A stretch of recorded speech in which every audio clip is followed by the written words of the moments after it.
The written account appeared in 2019, concealed within the wall of a demolished estate building in Beaufort County, South Carolina. Construction workers located it sealed in thick oilcloth. The writing faded yet still readable. A correspondence composed in 1831 by a European supervisor named Edmund Hale to his sibling in Charleston. The letter described a matter that scared him so profoundly he never posted it, instead tucking it away where no one would uncover it during his lifetime. "There is a Negro here," Hale wrote, "who understands things he shouldn't know. He foretells events before they take place. The bondspeople believe he carries the spirits of his forerunners in his bloodline. I have lashed him until my arm ached, and still he gazes at me with eyes that peer through time itself. I dread this individual, William. I dread him more than any living being." The enslaved man's name, according to farm records cross-referenced with Hale's note, was recorded as Jim in the register, but that wasn't his proper name. His proper name was Jabari Mansa, and his fate signifies one of the most deliberately suppressed narratives in American history, because Jabari did not merely oppose bondage through escape attempts or physical revolt.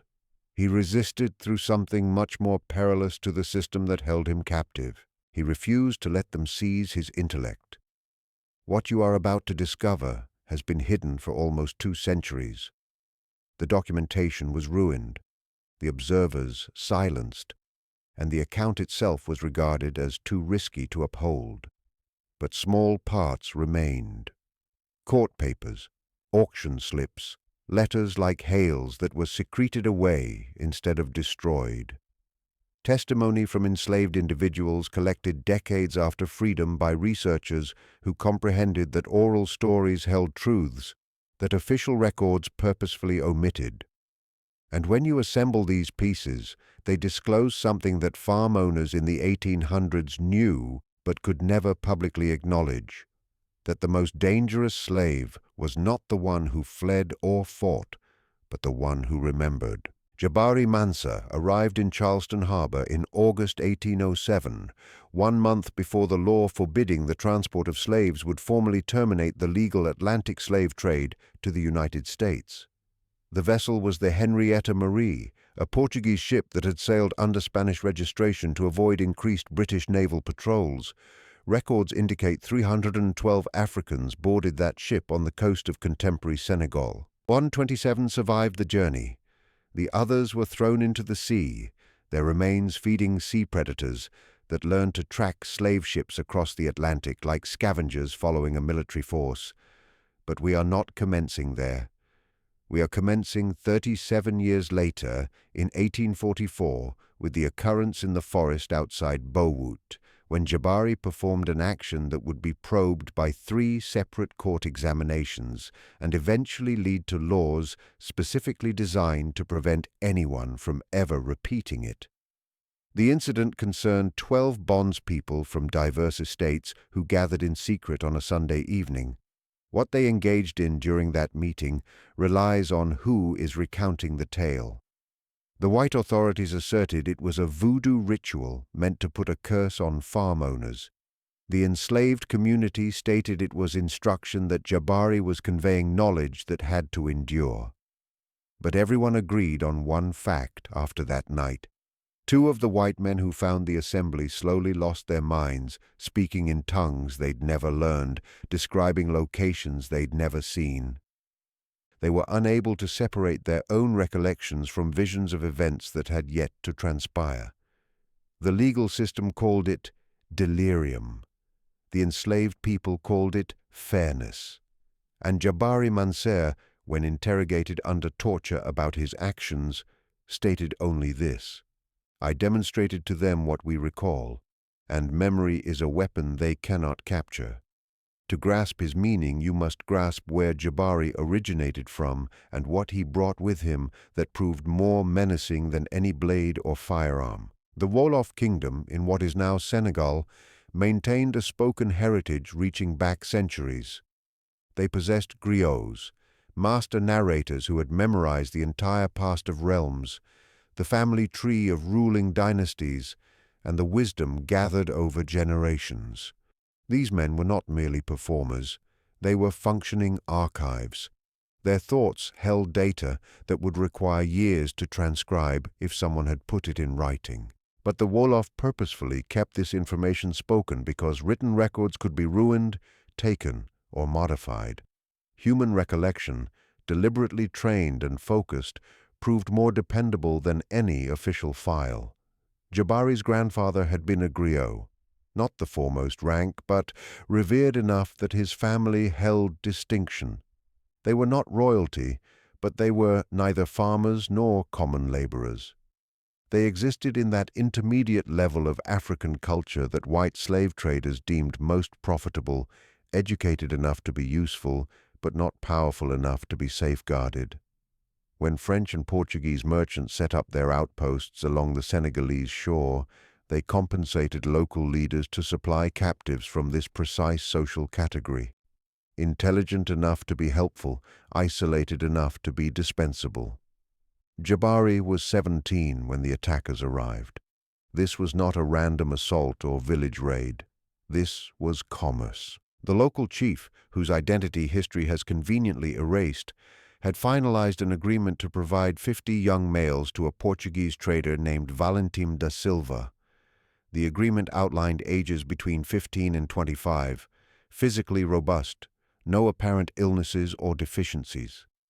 Da Silva paid in fabrics, liquor, and iron rods, the typical medium of exchange in the slave business, and the chief's men chose their targets with the exactness of individuals completing a commercial request.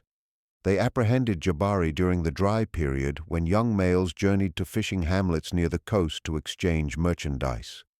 There were 6 of them, all from households with some learning or ability. The chief's men did not seize random communities. They seized potential leaders, people who would have become educators, managers, vendors, people whose understanding and intellect could be converted into labor value on American estates.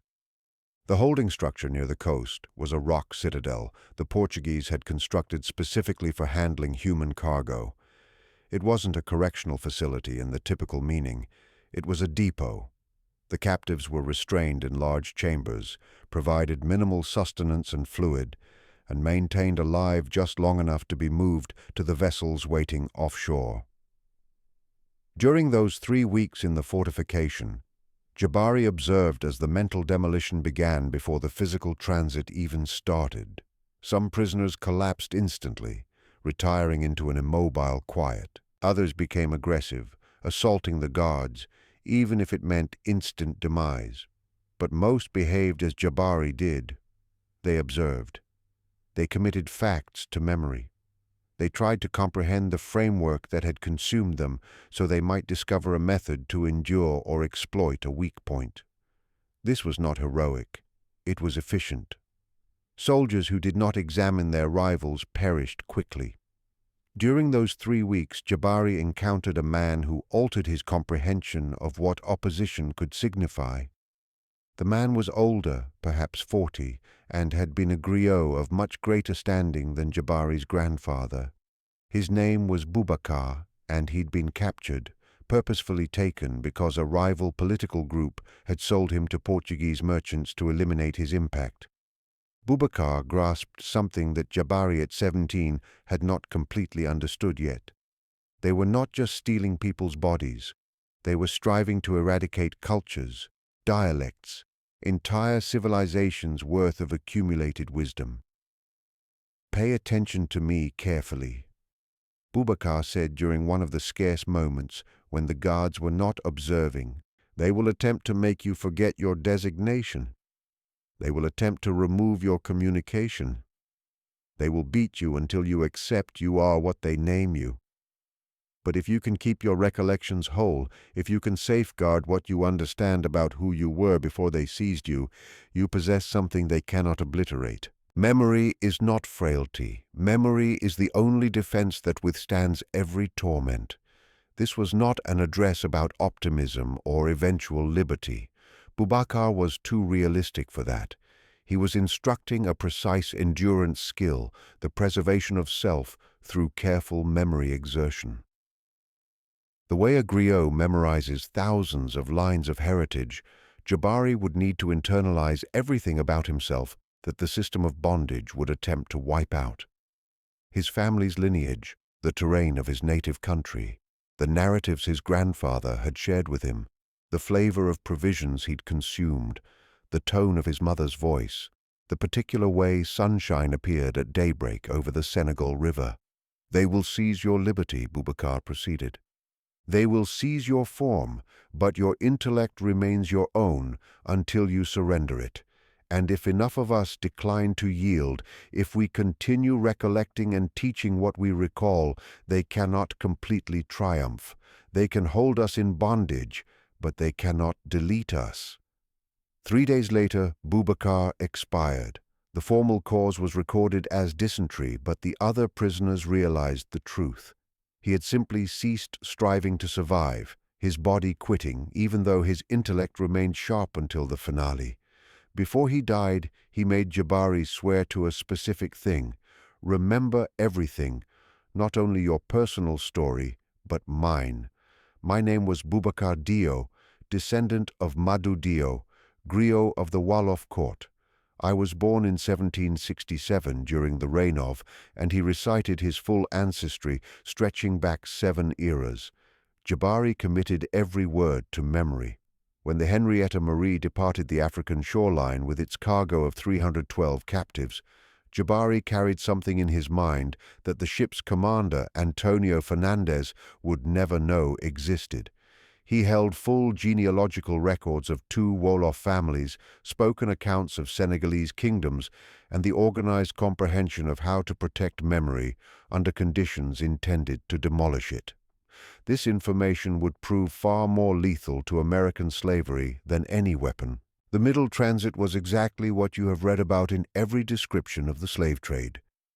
Organized dread intended to maximize the number of remaining bodies while reducing the expenditure of transportation.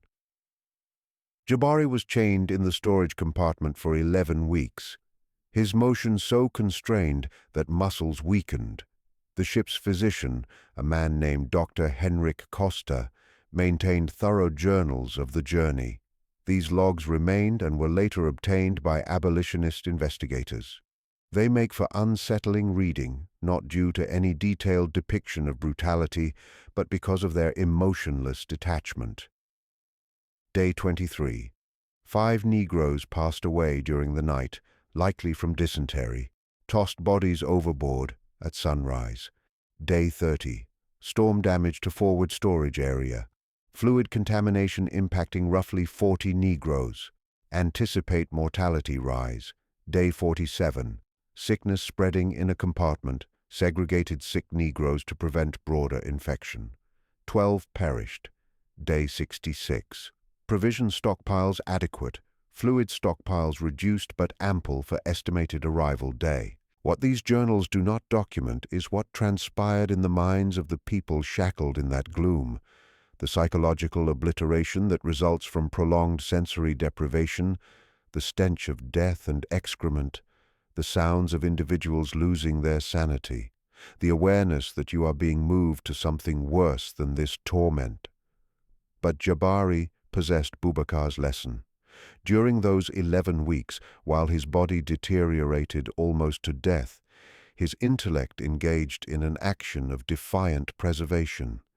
He recited everything he had memorized, every designation in his family line, every tale his grandfather had narrated to him, every geographical detail of his native land. When he finished his own recollections, he recited Boubacar's lineage, the one he had memorized before the aged griot died. When he concluded that, he started committing new things to memory. The features of individuals chained near him, the patterns of the ship's daily customs, the specific phrases the Portuguese crew utilized when delivering food or checking cargo. This was not optimism. It was methodology. He was purposefully exercising his mind the way an athlete trains muscles, maintaining it functional despite circumstances meant to ruin thought. Other prisoners observed what Jabari was doing. A woman chained near him, whose name he would subsequently discover was Aminata, inquired why he was murmuring constantly. When he elaborated, she grasped instantly. She had been a merchant's child, educated in calculation and record-keeping. She commenced her own memory exertion, reciting costs and commerce routes and client names from her father's enterprise. Then she instructed these to Jabari, and he instructed her his genealogies without talking about it explicitly. They were establishing a small resistance arrangement of shared recollection, guaranteeing that if one of them died, the other would carry both sets of information forward. When the Henrietta Marie arrived at Charleston Harbor in August 1807, 127 captives had survived. Jabari was so physically weak that the ship's surgeon initially classified him as perhaps unsuitable for auction. But after 3 days of additional provisions and compulsory movement on the vessel's deck, Jabari regained adequate function to be transported to the auction block. The slave dealers had understood that purchasers desired to examine goods carefully, so there was constantly a period of recovery between landing and exchange, time for the consignment to recover enough power to be presented as usable labor. The auction took place at Ryan's Mart on Chalmers Street in Charleston. The edifice still remains, now a gallery, but in 1807 it was one of the busiest slave marketplaces on the Atlantic coastline. The procedure was effective and fully recorded. Each captive was allocated a lot number, inspected by possible buyers, and sold to the maximum bidder. The inspections were degrading in ways that historical summaries often clean up. White men checked teeth, felt limbs, examined private parts, searching for any indication of disease or flaw that might decrease worth. Jabari was bought by a rice farm owner named Marcus Whitfield for $720, which was slightly above the typical cost for a young male field slave. Whitfield owned a vast estate on the coast near Bowart, where rice farming demanded extensive effort in conditions that ended the lives of enslaved people at terrible rates. The saturated rice fields fostered sicknesses like malaria and yellow fever. The labor was physically exhausting, and the remoteness of these coastal estates meant supervisors faced less oversight than on properties closer to towns. The plantation records still exist, held in the South Carolina Historical Society. They show Jabari's arrival, noted as Negro Jim, acquired Charleston, August 1807, assigned to field work, no known capabilities. That entry represents everything incorrect with how slavery tried to document human beings. Jabari arrived with 17 years of instruction in spoken heritage, the equivalent of college-level training in his grandfather's expertise. He spoke 3 dialects. He could recite historical reports that would occupy large books if written out. But to Marcus Whitfield, he was just Negro Jim. No known capabilities. What occurred next? The way Jabari commenced his distinct kind of opposition began not with an impressive deed, but with a quiet choice during his initial week on the Whitfield estate. The supervisor, a man named Thomas Brennan, was clarifying work duties through a blend of showing and aggression. He did not speak any African dialects, and none of the newly arrived Africans spoke English. So he communicated through hitting anyone who failed to instantly comprehend what was required. This was standard custom, the breaking phase where new slaves learned their standing through organized brutality. On the 3rd day, Brennan was showing how to set rice seedlings in the flooded areas. He exhibited the movement once, then shoved an African captive into the water and hit him with a timber stick until the man tried to copy the action. When it was Jabari's turn, he executed the movement flawlessly on the first attempt. Having watched cautiously what Brennan desired, this should have contented the supervisor. Instead, it unnerved him. The gaze in Jabari's eyes suggested understanding that exceeded simple copying. It suggested intellect actively acquiring knowledge, not a creature being instructed through repetition. "Are you watching me, boy?" Brennan inquired, though Jabari could not comprehend the English phrases yet. "Do you consider yourself clever?" Jabari sustained eye contact, which was itself a gesture of defiance. Enslaved persons were expected to lower their vision when white men spoke to them. But Jabari had been instructed by his grandfather that a man who lowers his vision has already relinquished his dignity. So he looked straight at Brennan, his expression calm, revealing nothing but declining to perform the surrender that was anticipated. Brennan struck him across the face. Jabari did not jump or cry out. He simply proceeded to maintain eye contact. Brennan struck him again harder. Jabari's expression did not change. This conflict continued for perhaps 30 seconds before Brennan realized he was losing something more vital than physical control. The other bondspeople were observing. If he persisted in beating a man who refused to display distress or submission, he would demonstrate that force had boundaries, that some things could not be hammered out of people. So Brennan made a planned retreat, commanding Jabari back to labor and creating a mental reminder that this particular African needed close observation. That evening, Brennan noted in his daily journal, "New Negro from Charleston Sale exhibits rebellious nature. Recommends strict control to avoid influence on other slaves." This entry would be the initial of numerous documenting the supervisor's increasing dread of a man who labored as required but somehow maintained an internal existence that no amount of brutality could reach. That night, restrained in the slave quarters, Jabari commenced instructing. He spoke softly in Wolof to the other African-born prisoners nearby. Not all of them comprehended his dialect, but several did. And to those who understood, he clarified what Boubacar had shared with him. They would try to seize everything, your designation, your dialect, your sense of who you were before they seized you. But memory was ground they could not completely conquer. If you purposefully remembered and taught what you recalled to others, you established areas of opposition that existed entirely in the intellect.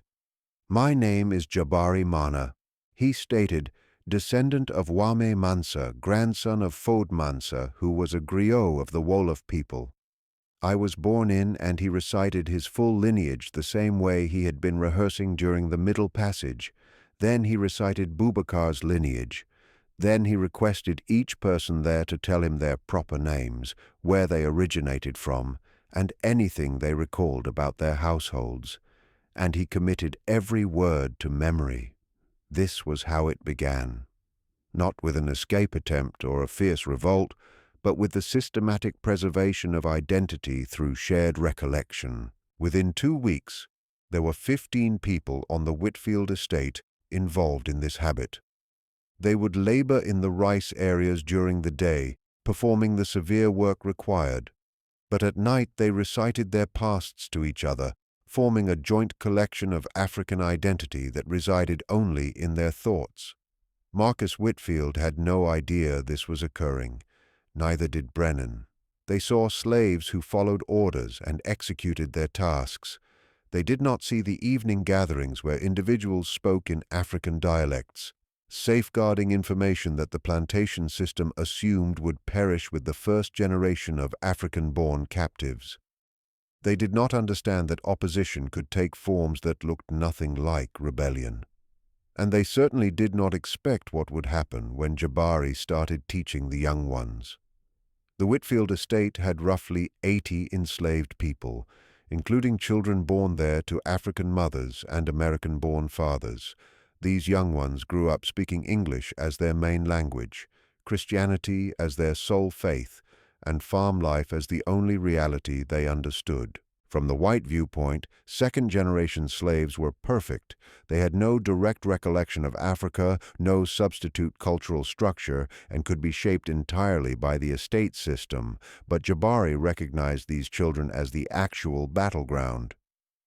If African culture could be maintained and passed on to American-born children, the system's capacity to wipe out African selfhood across generations would fail.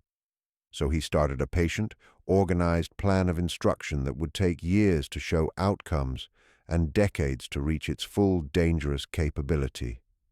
I need you to grasp something before we proceed with what occurred next. Ensure you enjoy this video and share it with someone who needs to hear this account.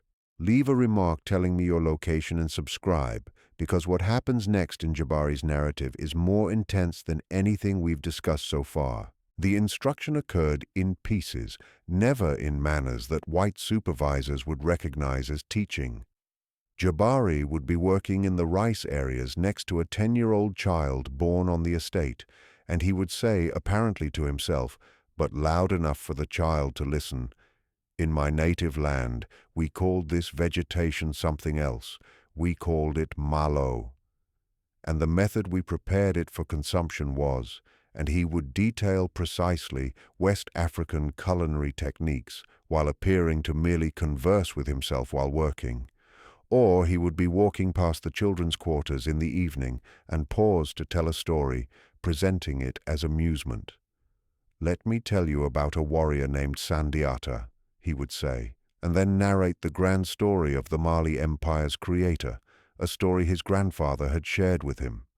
To white spectators, if they observed at all, it seemed like an aged African relating folk tales. To the children listening, it was something much more potent, proof that there was a world and a past beyond the estate, that their forerunners had been something other than bondspeople.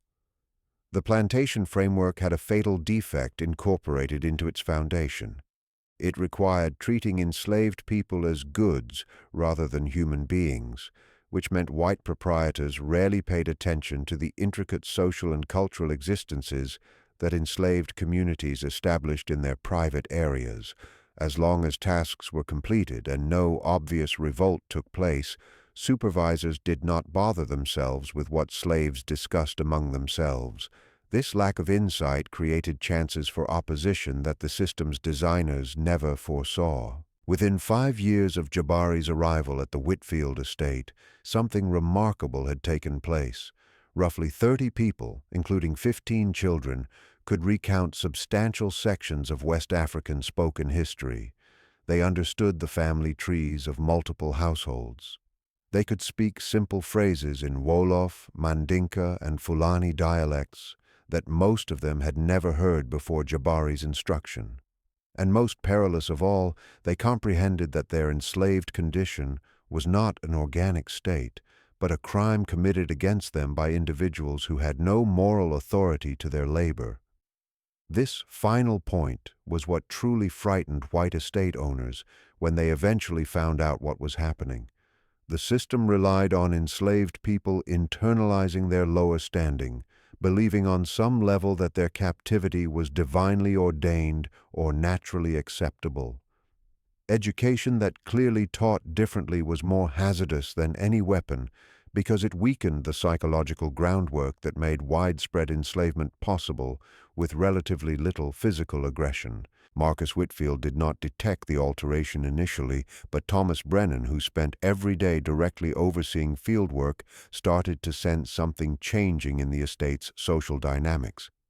The slaves were performing their tasks adequately, but there was a nature to their compliance that felt distinct, less defeated, more like people deciding to collaborate temporarily rather than people who had accepted their permanent state. He could not express this observation clearly enough to report it to Whitfield. It was more instinct than proof, but it made him uneasy. In 1812, 5 years after Jabari's arrival, Brennan finally identified what was bothering him. He overheard a discussion between 2 children born on the estate, maybe 8 and 10 years old, speaking in a language that was certainly not English. When he challenged them, asking where they had learned African dialect, the children claimed they did not know what he meant. But Brennan was not foolish. He understood immediately that someone was teaching, and he had a strong suspicion who that person was. The African he had marked as resistant during the first week, the one who sustained eye contact, who displayed no fear during lashings, who labored effectively, but somehow never appeared defeated. That African had been carrying out a 5-year plan of cultural preservation right beneath the estate's attention. Brennan brought this finding to Whitfield, who initially dismissed it as delusional fancy, but Brennan demanded a test. He escorted several of the children to the main residence and had them questioned individually about where they had learned African words. The children, with the survival instincts that enslaved people developed from birth, lied skillfully. They claimed they had heard their mothers chanting tunes in African dialects they did not grasp, that they were simply mimicking sounds without meaning, that they had no idea what the terms signified. This defense was believable enough that Whitfield could not conclusively demonstrate purposeful teaching was happening, but it raised his doubts sufficiently that he ordered increased monitoring of Jabari specifically. For the subsequent 2 months, Brennan watched Jabari constantly. He allocated him to isolated work tasks to separate him from other slaves. He relocated his sleeping area to a different structure. He enforced regulations forbidding discussion during work hours. None of it made a difference. The instruction had already taken hold. 30 people had internalized what Jabari taught them, and they persisted in instructing each other even when Jabari could not directly participate. The network had become self-governing. This was Jabari's true brilliance as an opposition coordinator. He had not established a structure that depended on his personal command. He instructed a technique that others could practice autonomously. Every individual who learned his memory methods became an instructor capable of preserving and transferring information. The plantation system could beat Jabari to death, and the opposition would continue because it existed in dozens of minds rather than one. In 1814, Marcus Whitfield sold Jabari to a slave dealer named Harrison Webb. The exchange was not retribution for any specific violation.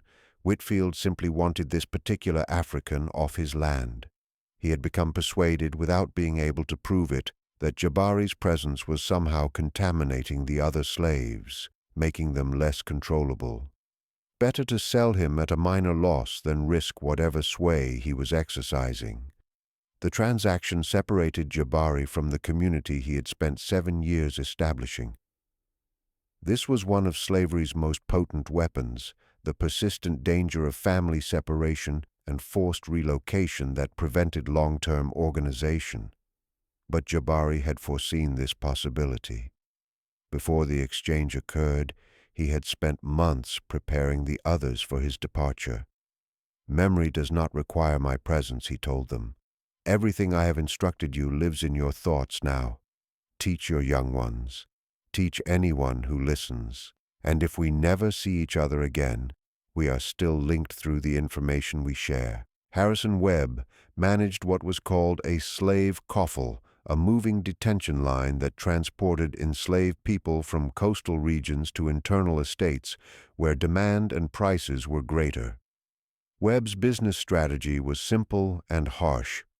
Acquire slaves in Charleston or Savannah, chain them together in a line, and march them several hundred miles to markets in Georgia, Alabama, or Mississippi.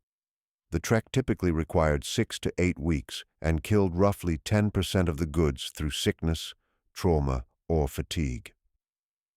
Jabari was chained in a coffle with 43 other enslaved individuals. Most of them recently arrived Africans who spoke no English and had no comprehension of where they were being transported or why. The march commenced in Charleston and headed westward toward Alabama, following routes that purposefully avoided large settlements where abolitionists might attempt to interfere. Webb's approach was to move the coffle mainly at night, rest during the day in remote camps, and keep everyone restrained except during brief movement periods. During this 2-month journey, Jabari executed what might be the most extraordinary deed of his opposition campaign. He systematically memorized the narrative of every person in that coffle, 43 people's names, origins, families, capabilities, and recollections. He established a mental library of 43 African identities that the slave system planned to destroy, and he began instructing them his memory preservation methods during the evening rest periods when Webb permitted minimal conversation. Most of these individuals would perish on Alabama cotton estates within a decade. Their bodies would be overworked to death and interred in unmarked sites. Their names would be forgotten, their households would never know what became of them, and history would record them as nothing but inventory deductions in estate records.